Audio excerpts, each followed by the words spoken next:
Chris Mack showed up to today's post-game press conference a little late. Said it was intentional. Wanted to mimic his team's play of late. A little subtle jab at their penchant for starting slowly. Hasn't hurt them at home so far, though, where they were undefeated coming into today's game with first place DePaul. DePaul actually in a three-way tie for first. Nevertheless, final second to the first.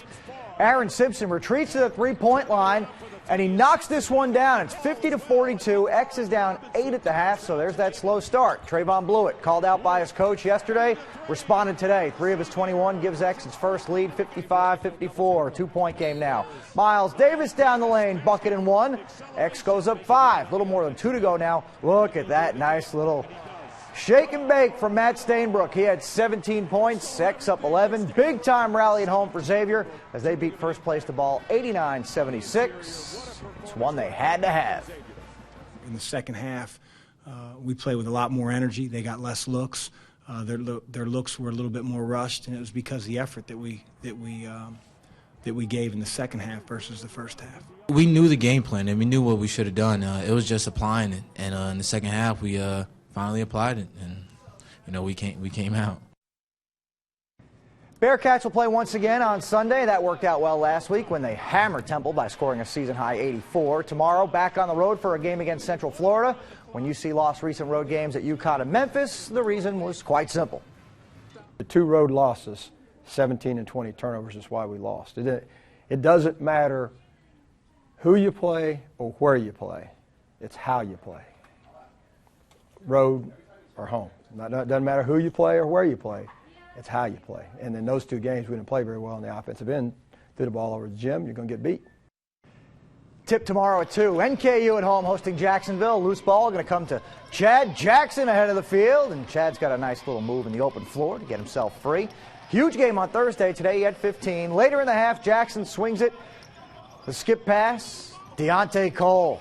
A 3 with a foul. 39-25 all Norse in the first half. Second half, still up 14. Tyler White all alone in the corner. Bangs this one down. 69-52. NKU hammers Jacksonville 81-59. They're now 3-2 in conference.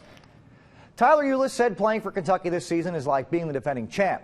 Wildcats are actually the defending runner-up.